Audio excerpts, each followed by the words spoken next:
I'm Denise, a licensed therapist with 25 years of experience studying toxic behavior. And I'm Joanne, a reality TV obsessed fan with absolutely zero regrets about it.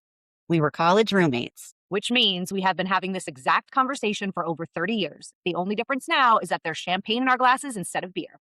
Every week we sit down and break down the drama, the chaos, and the toxic behavior you can't stop watching. And Denise will tell you what is actually going on beneath the surface. This is Charmingly Toxic. So join us in a glass and let's get into it. Hey, Joanne, happy Wednesday. Cheers, Denise. We usually record on Thursdays, so this is a little switcheroo. Let's hope the rest of the week will be better than the first half. Cheers. Cheers. But a lot of good TV. Indeed there was. Okay, so let's start with some good gossip. Okay. Let's get the not as exciting stuff out of the way first. So Andrea and Lexi from In the City are expecting. That's lovely. That cast is having babies around the same time, which is really So have you seen the Facebook post that now Amanda's going to be super jealous and want to be pregnant? Oh, you think? That's what they're Wes, saying. baby, like, talk about a bad plan. Holy cow. I mean, we're going to get into it from the Aftermath episode, but that's not the answer, hon. Yeah, no. Okay, West allegedly pitched the new Summer House cast to be him and Amanda and all of his friends because they're so much fun, and get rid of Kyle, Lindsay, and Carl. And whoa, did that not go over well when that leaked? So did you see the same post I saw? And I screenshotted it poorly, so I don't know who wrote it. But this person said, it sounds to me that they had a meeting with West where they politely confirmed no one from the cast is willing to film with him. So there's no way for him to continue on the show. He shot his shot and pitched an idea to pivot in a new direction with him and Amanda leading a new group of friends, and they declined. He decided to frame this all as a mutual breakup, but in reality, he was let go. He was desperately texting everyone after trying to make up before casting decisions were made, and it didn't work. I did not see all of that, but that makes total sense. It does. I need to give credit to someone, but I don't know who. I'll have to go back and find out. I mean, we're going to talk about In the City, but he cannot complete a sentence, a full sentence. Does he know the structure of a sentence? He doesn't seem like he's unintelligent. He is not good TV anymore. Goes back to him wanting to compete with Kyle and get Kyle out. This guy does not know who he's playing with here. Seriously, you're going to screw with Lindsay Hubbard? Are you crazy? That's insane. And then there was that whole Ozarks Summer House rumored spinoff that he was going to kind of like introduce, and maybe he shows up once in a while. Is that just scrapped? Did they even cast it? I don't know, but was it supposed to air on Bravo or Peacock? That's what I thought. Maybe he'll shop it around to another network. I don't know if he was even a producer of it, but I mean, Bravo was loving some West Wilson. Andy was loving West Wilson. Not anymore. He loves all those straight guys, right? Like the Southern Charm guys, the Summer House guys. They would go out for drinks all the time. Yeah, I think he's done so, at least on this network. For sure. And he even said it on an Aftermath episode. This probably won't air, but I expect this to be my last time on camera. So he might have already known. Mm-hmm. That's what I think. And that's why he went so guns a-blazing on his podcast saying, I hope that's the Knicks lose so that Game 6 airs instead of that stupid episode. That pissed Lindsay right off. And then I showed you that someone aired it on the side of a building in New York City. That was funny. He didn't want everyone to watch it. So here we are playing it in the West Village where he likes to frequent the bars on the side of a building. That was great. Whoever did that. Okay, now the real juicy, scary gossip. We touched on it last week because it happened right before we recorded that Melania Giudice got arrested for domestic violence. Now it's come out that it could have been against Louis. Mm-hmm. And now all the speculation is Louis is doing his slow burn, narcissistic way of turning Teresa against the daughters. And did he encourage, because allegedly it was a sister that called the cops. So did he encourage his sister to do that, saying she's dangerous? And then he's going to tell Teresa, look at your girls. What are they doing? They're a mess. So narcissists like to antagonize, and I see why he picked Melania, because she has a short fuse. And so I can see the strategy in his mind. If I get her to physically assault me, then Teresa's going to have to pick between her or me. But what I'm thinking is Joe Giudice is going to go fucking nuts. Melania's his favorite. Yeah. And they showed, I guess this happened, well, at least a month ago, right? And then they shared the cryptic posts that Melania said about her mom influences her more than she knows. So is Louis already driving the wedge between Teresa and Melania, that she's like, Melania is begging her mom for love and attention? Oh my God. It's so sad. Worse than we thought it would be, really.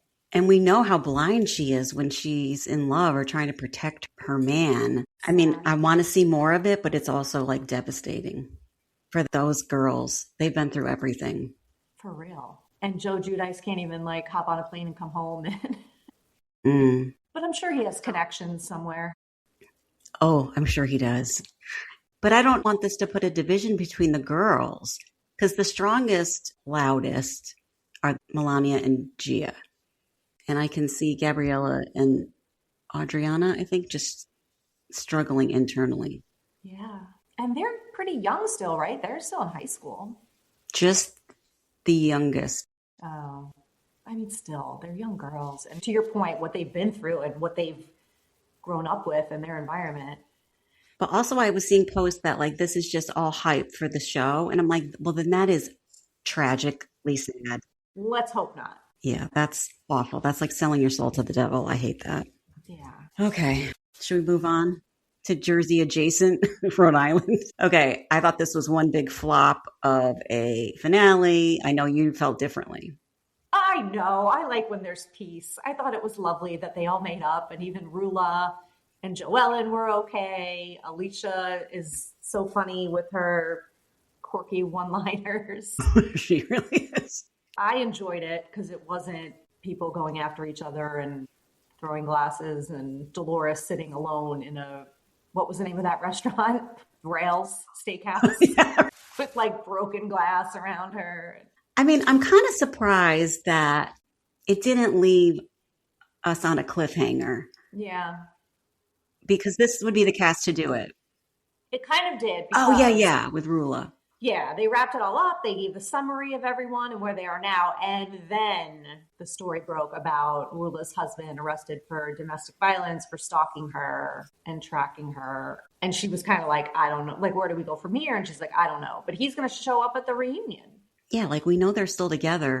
3 things could possibly be happening. 1, she's afraid of him. Maybe there's some physical stuff going on as well. Or what all narcissists do, I will get full custody of our daughter and you will never see her. Like threatening them. 2, she's not like scared of him physically and knows it's going to be a huge challenge to divorce him, but also is afraid of all that's going to be uncovered in discovery. Okay. And 3, she's very smart and strategically planning her exit and getting as much documentation and evidence as possible before she blindsides him. I hope so. She did say, and I have my ways. Let's just hope it's C. I really hope so for her. Me too, because she seems smart enough. Absolutely. So that was my takeaway. Do you think, we talked about this, Ashley and Jared are coming back? She got the last seat in the reunion. Yeah.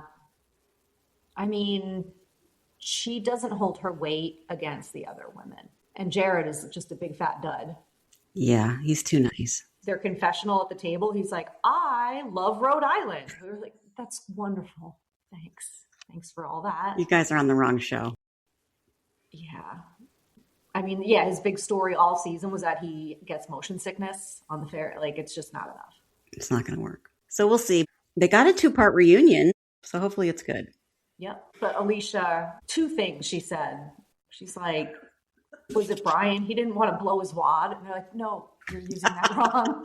And then when Philly was taking her down the stairs to do the surprise proposal, you know, I am scared of stairs. My mom dropped me down the stairs. That was the worst re-proposal I have ever seen. And it was just a control tactic. She has low expectations. She's so happy. But because she kept saying that a million times. And then at the dinner, I was like, will you stop? She kept chiming in and she was still talking about Rula and Joellen and it was good. And, you know, I was like, stop it. It's already comfortable. Why are you trying to make it more uncomfortable?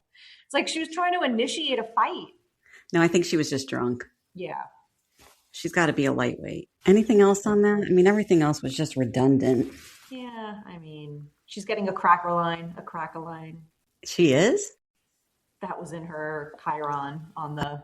That would be funny. I would buy her crackers. Yeah, I'd try for sure. All right. Should we move to Summer House? Let's do it. How do you want to recap this? I mean, we could do it... I mean, there's 3 segments. Yeah. First was Amanda and Lindsay. I think Kyle said, Lindsay, please help Amanda. Please save her reputation. I agree. And I also think Lindsay was like, that reunion didn't cut it. The viewers aren't happy. She and Kyle were all business on this. Like they came in their business suits. Everything Lindsay said to Amanda as a big sister was spot on and really holding her to an answer. Amanda is getting shit for it online. What do you think? At least it was better than I don't know, I have a lot to think about. But Lindsay exposing that West told Sierra that Amanda was obsessed with him.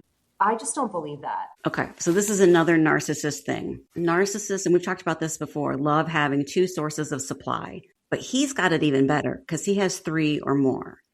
So he has a girlfriend that's giving him steady supply. She thinks she's the girlfriend. He's not faithful. Exciting for him. He's out there chasing this secret relationship with Amanda that's providing him a lot of ego feed and some kink or fun. And then 3, his discarded person, Sierra, he's trying to manipulate back. Plus, he's got other women DMing him left and right. So he's in the perfect scenario that narcissists want to be in, right? A girl in front of him, a girl with him, a girl behind him, and new prospects ahead.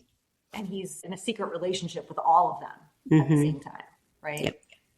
So Amanda, first thought was she's so skinny again. She got back to like healthy weight. This is what I want viewers to see when they're ripping her to shreds and calling her a snake and vicious. This girl is a shell of a human being. Women in healthy relationships making positive choices do not look like this.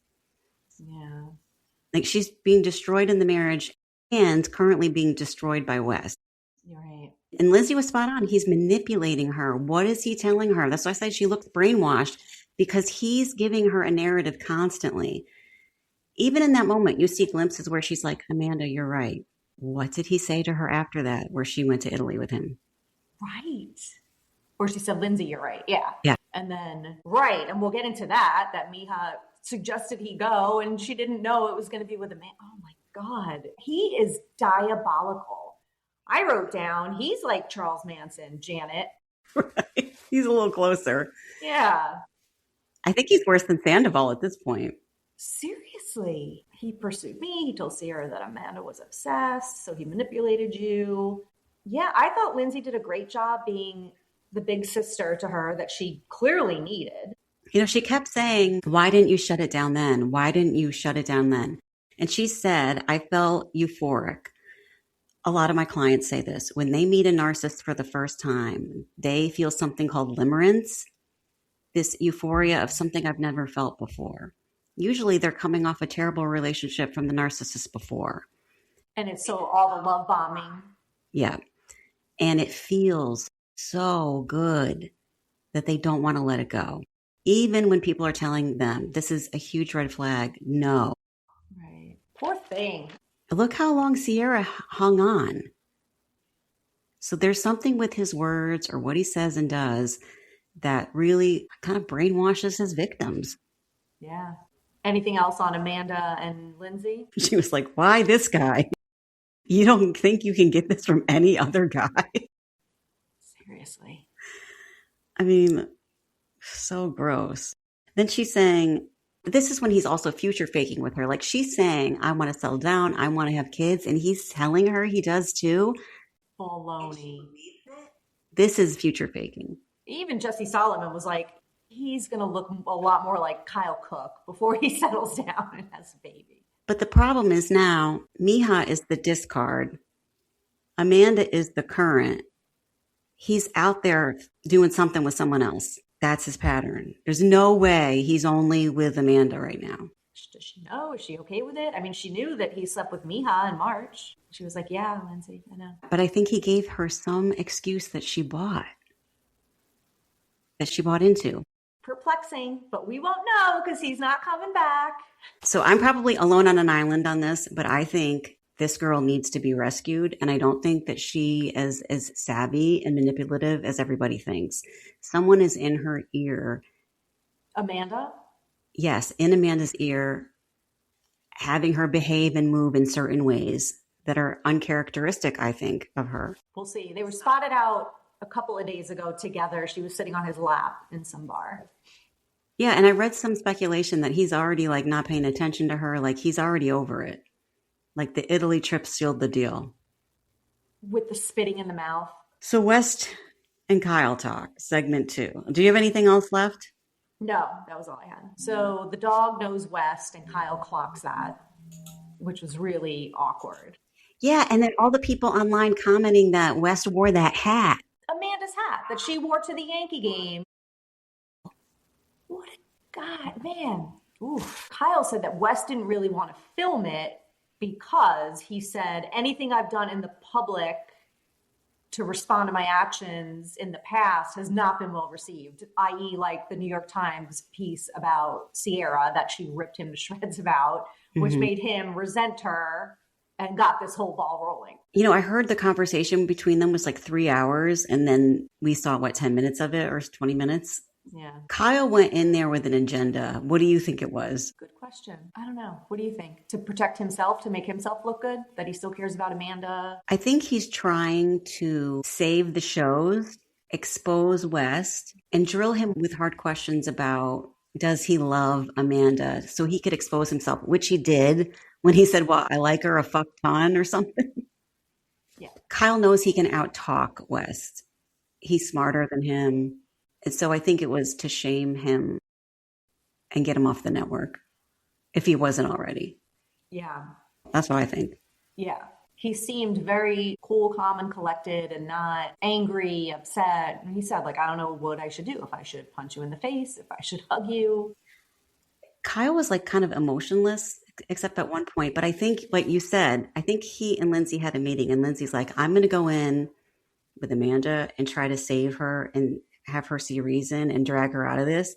And Kyle's like, I'm going to go in here and make him look like the biggest fucking idiot.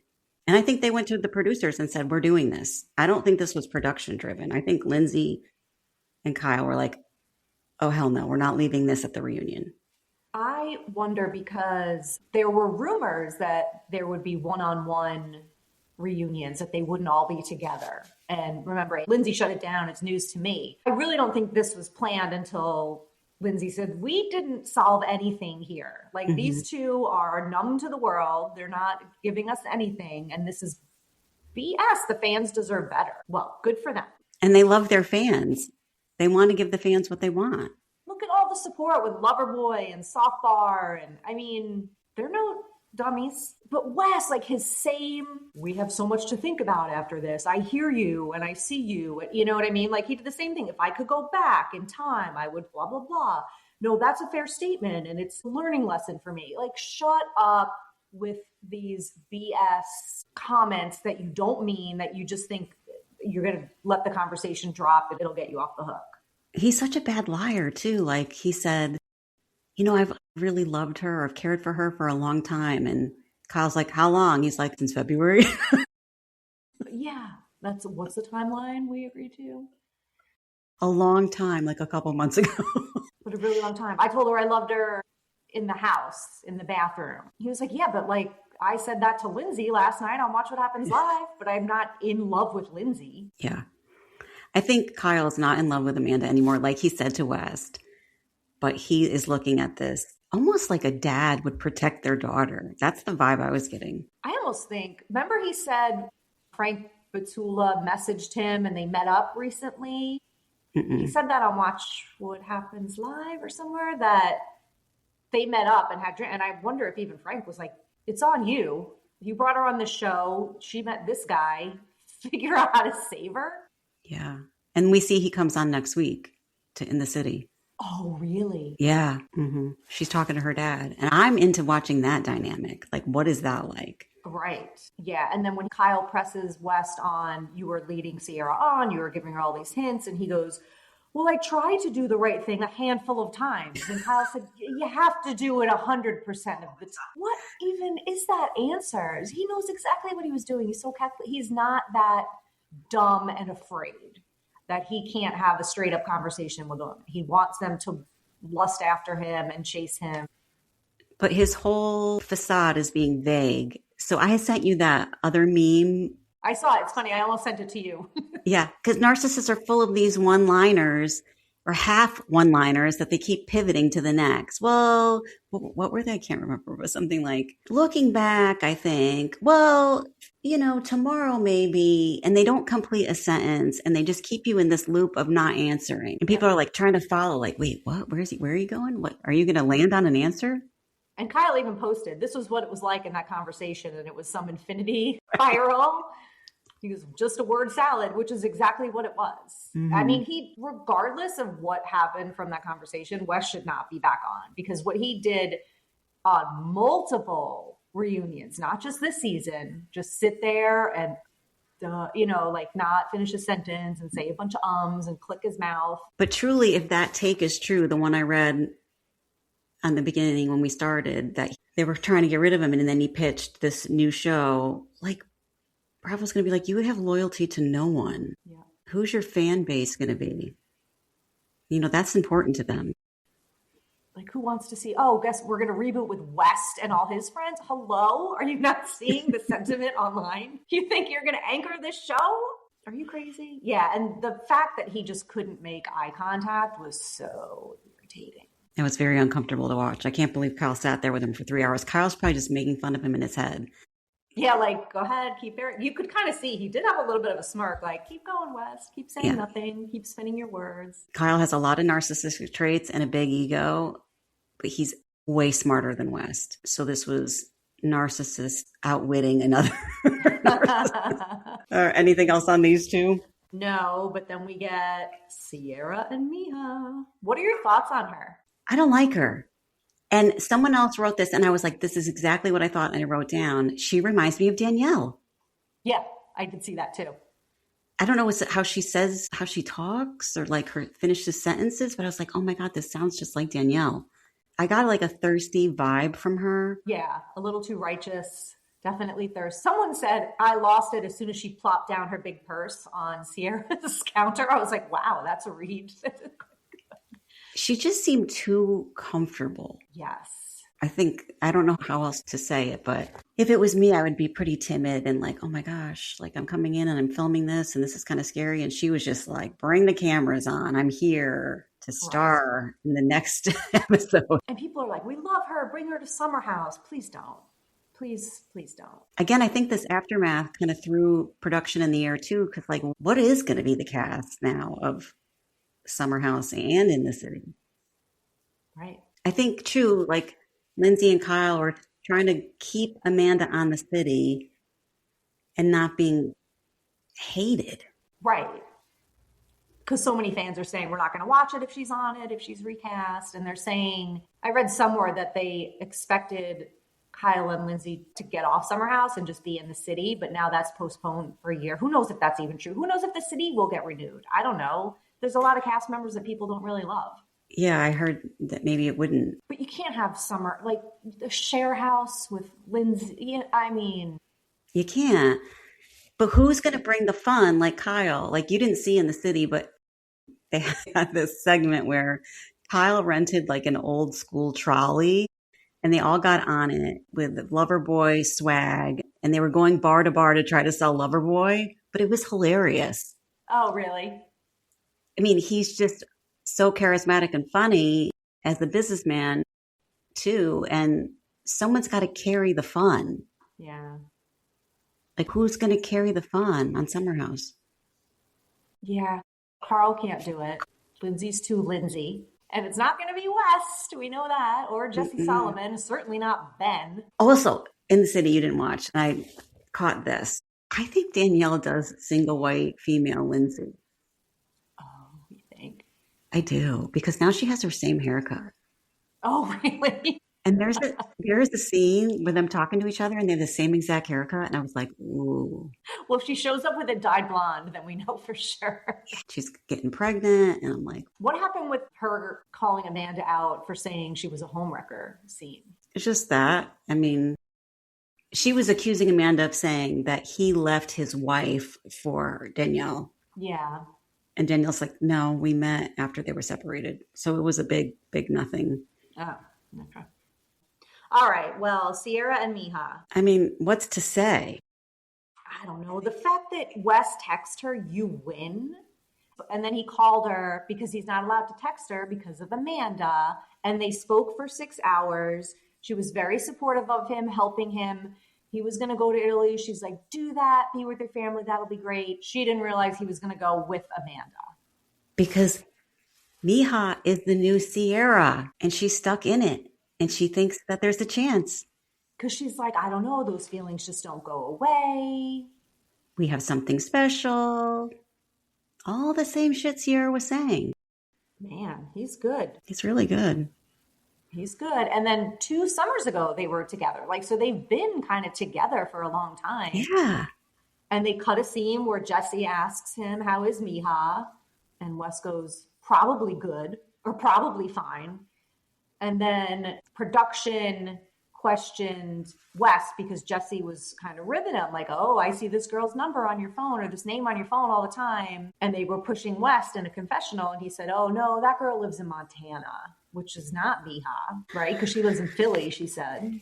I think she did live in Montana. Or maybe it was Missouri. No, Montana. Montana girl. That's her, you think? Yeah. Mija is Montana girl. I just don't think they need to have Mia on. A-hole. I hope they don't have her on. I definitely hope he goes away. I can't believe what he's pulled on his podcast. And that really ticked off the fans too. Like, you could say all this, you could express yourself on your podcast, but you can't even complete a sentence on the reunion. Let's hope he doesn't follow the Sandoval traders, all this nonsense, but I bet other networks will pick him up. It's just gross. House of Villains, I could see, right? Because that's kind of different on E, maybe. Or the same parent company. Who knows? So no Summer House, just in the city from now on. Yeah. I don't think in the city is going to be a long season. Isn't it the finale next week? Oh, is it? I think I said that last week too. I watched McBee Dynasty. McBee Dynasty. I've been begging you to watch this. Begging. And so you watched episode 1 of the new season. Overall thoughts. I really liked it. Were you surprised? No, I knew I would, but I was just so afraid to get sucked in and have to do a marathon of 2 seasons. So when you said, are you watching? I said, I'll start with season 3 and then forgive me when I ask you a million questions. That's okay. I'll catch you right up. I'm pretty excited. I liked it a lot. Do you want to go like couple by couple? Is that easier? Well, okay. It starts with the countdown to the sentencing. Right. So did all of that, like the arrest and everything, happen during the season, or was that prior to them ever filming season 1? I think it happened after season 1. Okay. And he did not film season 2. Okay, yes, the couple. So the dad was with Galena? Okay, so the dad was married to Christy. They had all these boys. Right. He was cheating on Christy with Galena, who's a psycho. The Russian. Yes. And then you haven't seen this yet, but Galena's friend from Russia, was bringing around. And then he was trying to dump Galena, but she is crazy and was like vandalizing his properties and stuff like that because he was now with this new girl that was Galena's friend and he moved the new girl into the house. Oh my God. So that's the other Russian. Okay. So she lived in Steve's house, Steve Sr., And Galena moved out, but she's still part of the company. part of the company. She's the CFO. Yes. And she was their business partner first, and he started having an affair with her. Okay. And then there's Stephen McBee Jr. Junior, he's the oldest. And he never got married, but his new girlfriend looks like the first girlfriend. Yeah, so big overview. Steve Sr. is an alcoholic narcissist. Okay. He's very controlling of the boys and the boys' lives, and he wants them focused on him and the farm at all times. Okay. And it's made it very hard for the boys to have any sort of relationships with women because he's taught them women come third. It's me, the business, your wives, girlfriends. Like, they're nothing. Okay. And so he takes them on trips and he takes them partying. And he's like, just, why do you got to even tell them? Like, you're going where I say you're going. Wow. So all of them have narcissistic traits. Steve Jr. definitely does. And he's very controlling of the women he's with. Okay.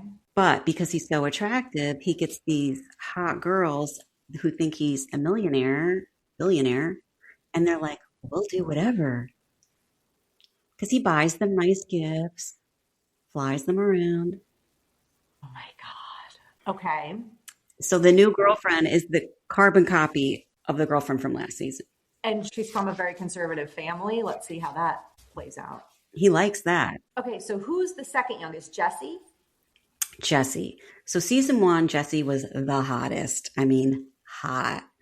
Like, think Brad Pitt in Legends of the Fall. I had to go back and watch because I think he got dentures in season 2.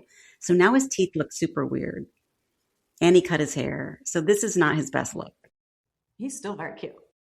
But he has been dating his girlfriend since they think they were in junior high. His wife, since they were in junior high. They've always been together.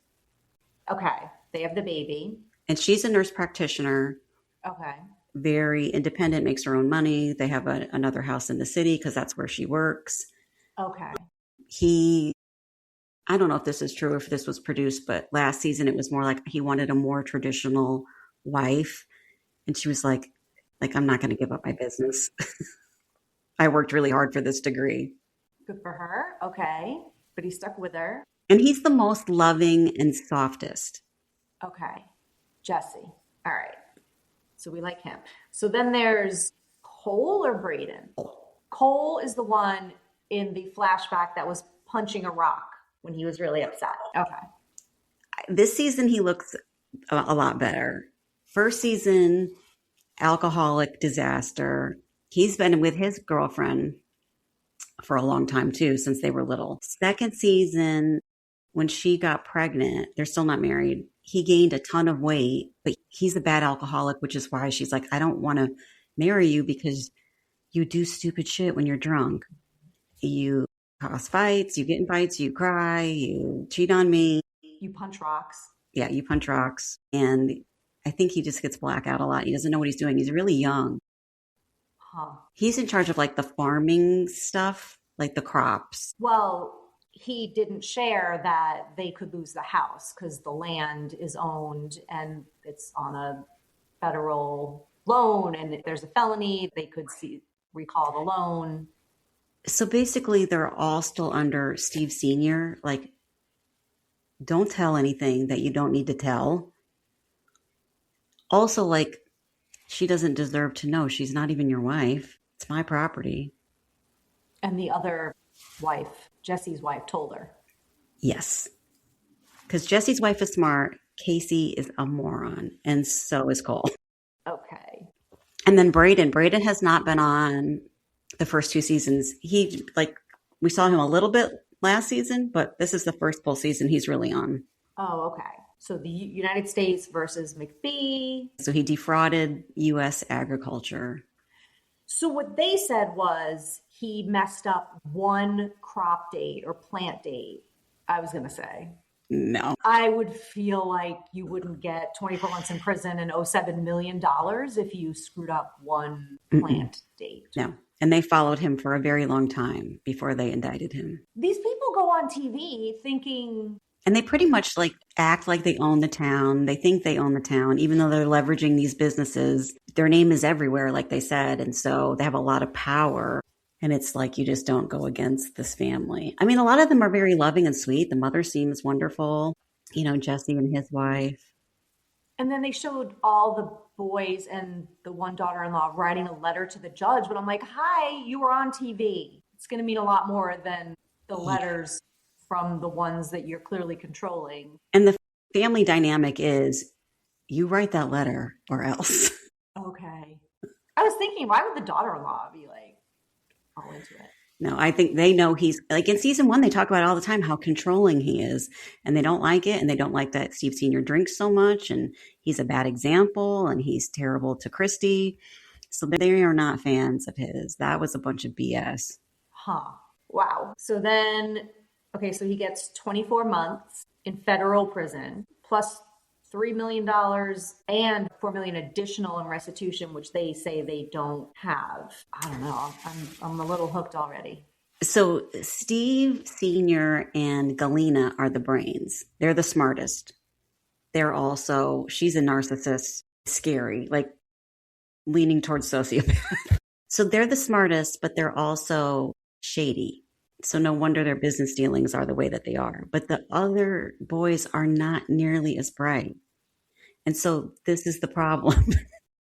That he can't run the business from jail. And so they're leaving it to Stephen Jr., who has this new girlfriend that he hasn't even kissed.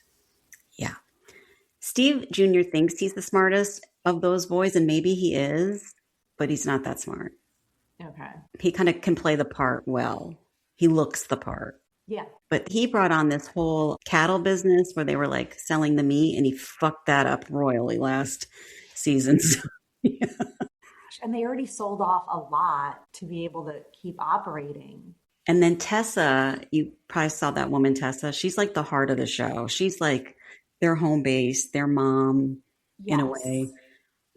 Kind of got her hands dirty and raised them, where maybe Christy didn't. I liked her. Yeah, and they all respect her. Good. That's the show. So we'll see the unraveling. It is pretty produced, but their personalities are enough that some shit slides through. Yeah. All right, cool. I'm excited. So that'll be a good something to watch instead of Summer House. Yeah, we need to move on. We do. Close that chapter. Love Island, I think, is the most genuine. I can't even answer that. I mean, I was thinking maybe Zach and Soul individually, not as a couple. Right. That's part of it too. Oh, Melanie. Melanie, I think, is she's intense, but I think she's genuine. Yeah. Casey, and is it Anaya? I do not like Casey. I do not like Zach's girlfriend. Kata. Kata reminds me of Amaya Papaya a little bit. Like trying to be too cute. Mm-hmm. I don't know. I like Trinity and Bryce. Although Bryce and Zach, are you seeing this like... I don't like Bryce. They showed Zach had like his hands on his butt, like underneath his pants. Oh, yes. I've been reading a little bit about this. I got to watch it. Get some like heated rivalry action this summer. That'd be really funny. Yeah. They need to bring in someone more dynamic. Yeah. So let's see who they bring into Casa Amor. Did you see that's going to be in movie theaters? Oh, what? No, it's not that good. Yeah, I know. I do. I still think I stopped watching it, but the UK version I liked a lot better. And that's where it originated, right? I think so. I think it wasn't USA, but they have Australia. They have a few others. Yeah, one's enough for me. Yeah, but the UK was good. I kind of want to get back to it, but I was getting confused between what was happening between each. I'm like, all right, this is too much. Are you watching Below Deck? Yes. So Hannah makes an appearance? I guess so. I mean, is she a charter guest? Like, why does she come on? I think she's just maybe in Croatia. Oh, okay. Well, I mean, they've got Gail living there off the boat. The Joe Bradley stuff, I'm like, why did they ask him back? I feel terrible about his mom. He is disgusting. The womanizer guy, yeah. His face is like not right. caterpillar eyebrows. Like something about it is not right. Hopefully it gets better, but I'm just watching it to see Croatia since I'm going there and I can't wait. Yes, you must be very excited. Well, watching it, I'm like, ooh, I can't wait to be there. They were just playing England in the World Cup. Actually, it might still be on. All right. Well, until next time, until next week. Yeah. Cheers. I'll see you then. I hope you enjoyed this episode of Charmingly Toxic. Don't forget to like, subscribe, and share it with your fellow reality TV junkies. You can connect with me on Instagram at Charmingly Toxic and join the conversation in the Charmingly Toxic Facebook group. This podcast is for entertainment and educational purposes only. While I am a licensed therapist, I'm not diagnosing anyone here. Expect real talk, sarcasm, and a few clinical insights woven in along the way. If you're seeking support for a toxic relationship, please reach out to a licensed therapist or visit my website, dccounseling.org.